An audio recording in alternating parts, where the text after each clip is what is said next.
내가 잘못 사용해서 발생한 하자 부분이라면 판매자에게 통지할 필요도 없죠. 그냥 내가 잘못해서 생긴 것이니까. 그런데 내 잘못이 아닌 부분에서 발생한 하자라면,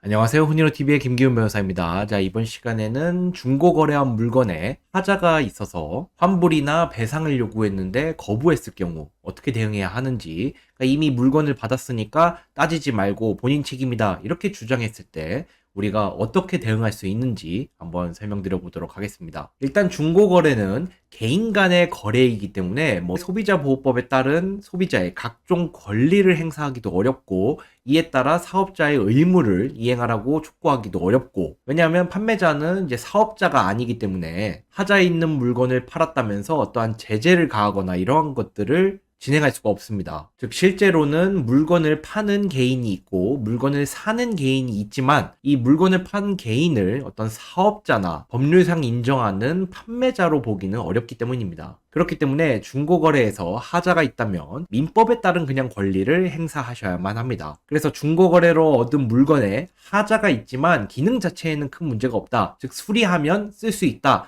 이 경우에는 손해배상 청구를, 하자가 심해서 아예 기능 자체가 작동하지 않는다, 아예 그 물건을 사용할 수가 없다, 이런 경우에는 계약을 해지하고 원상회복으로 내가 주었던 금액을 반환하라고 주장할 수가 있습니다. 그래서 이러한 권리는 민법에 따라 가능한 것이죠. 그런데 이제 우리가 이러한 권리를 행사하기 위해서는 주장하는 쪽에게 입증 책임이 있기 때문에 우리가 하자가 있다는 사실, 그리고 그로 인해 손해를 보았다는 사실, 이러한 점들을 모두 증거로 입증할 책임이 있습니다. 그래서 정리해서 언급드리자면, 첫 번째, 일단 중고거래를 통해 받은 물건의 상태 등에 대해서는 많은 증거를 남겨두시는 것을 추천드립니다. 왜냐하면 이제 우리가 그 중고거래를 통해 얻은 물건에 하자가 있다, 근데 이 하자는 내가 사용하기 전에 원래 있었던 것이다, 이 부분을 이제 입증하기가 쉽지가 않습니다. 왜냐하면 이제 중고거래를 진행한 뒤에 우리가 하자를 발견해서 물어보면 상당히 많은 사람들은 이렇게 얘기합니다. 아니, 제가 쓸 때까지는 아무런 문제가 없었는데요. 제가 드릴 때까지는 별다른 하자가 전혀 없었는데요. 무슨 말씀이시죠? 이렇게 대응하기 때문에 내가 물건을 받자마자 하자가 발견됐다, 내가 사용하는 과정에서 발생한 하자가 아니라 너가 주었을 때부터 원래 하자가 있었다, 이 부분에 대한 증거를 많이 남겨주시는 것이 중요합니다. 그래서 일단 물건을 받기 전에는 판매자의 하자가 없다는 그 호언 장담에 관한 기록을 남기시는 것이 중요하겠죠. 그래서 판매자에게 물건을 받기 전에 해당 물건에 하자가 전혀 없는지 꼭 물어보시고, 판매자가 전혀 문제 없다, 기능에 문제 없다, 아무런 고장이 없다, 이렇게 호언장담한 기록이 있다면 나중에 하자가 발견됐을 때, 아니 이렇게 호언장담을 했음에도 불구하고 하자가 있으니 본인 책임이다, 이렇게 주장을 할 수가 있는 것이죠. 물건을 받는 그 자리에서도 일단 많은 부분을 체크하시기 바랍니다. 물건을 받자마자 그 앞에서 동영상이나 사진 등을 촬영해 두시는 것이 중요하고, 그것이 바로 처음 상태이기 때문이죠. 그리고 만난 자리에서 특정 기능 부분에 어떠한 문제가 없는지, 즉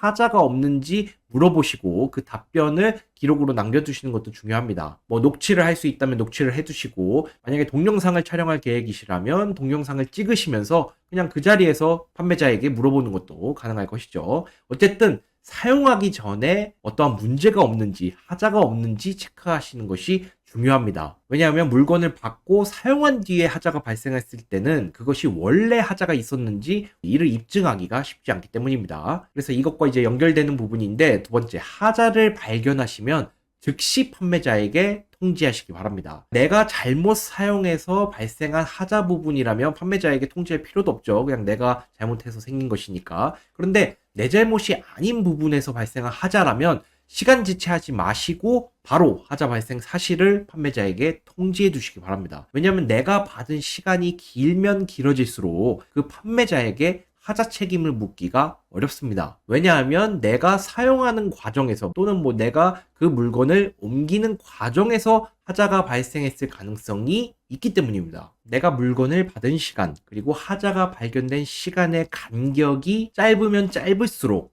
내 잘못으로 인한 하자가 아닐 가능성이 높죠. 이와 반대인 경우에는 나의 과실이나 다른 요소로 인한 하자가 발생했을 가능성이 높기 때문에 하자를 발견하셨다면 최대한 빠르게 이 사실을 판매자에게 꼭 통지하시기 바랍니다.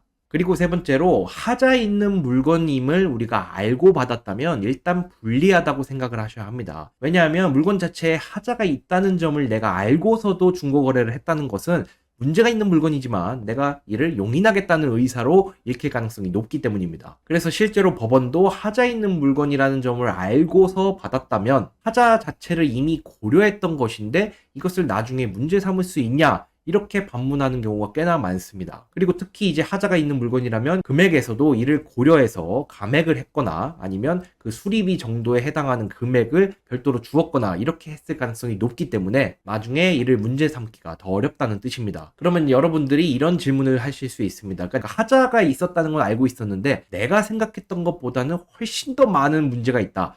훨씬 더 많은 하자가 있어서 문제된다. 이렇게 질문하실 수 있습니다. 이런 경우는 당연히 억울하죠. 나는 어떠한 부분의 하자만 생각한 거지 전체적으로 다 하자가 있다고 생각한 것은 아니기 때문에 나중에 예상하지 못한 하자를 발견했다면 억울한 부분이 분명히 있을 것입니다. 자, 그렇기 때문에 하자 있는 물건 자체를 받으시는 경우라면 그 하자 부분을 특정해서 관련 증거를 모아두시는 것이 중요합니다. 즉 핵심은 판매자와 구매자가 모두 알고 있던 그 해당 하자 말고는 다른 곳에는 하자가 전혀 없다는 이 증거를 마련해 주시는 것이 중요합니다. 이러한 증거는 당연히 해당 부분 말고는 다른 곳에는 하자가 전혀 없다는 확답을 판매자로부터 받으셔야겠죠. 그래서 판매자에게 이 부분은 하자가 있네요. 자, 이 부분 말고는 다른 부분은 전혀 뭐 고장이나 하자가 없죠? 라고 물어보시면 그렇다. 이 부분만 하자가 있는 것이다 라고 확답을 받아 두셔야만 이 부분 말고 다른 곳에서 하자가 발견됐을 때 나중에 우리가 책임을 물을 수 있는 것입니다. 이것을 근거로 묻는 것이죠.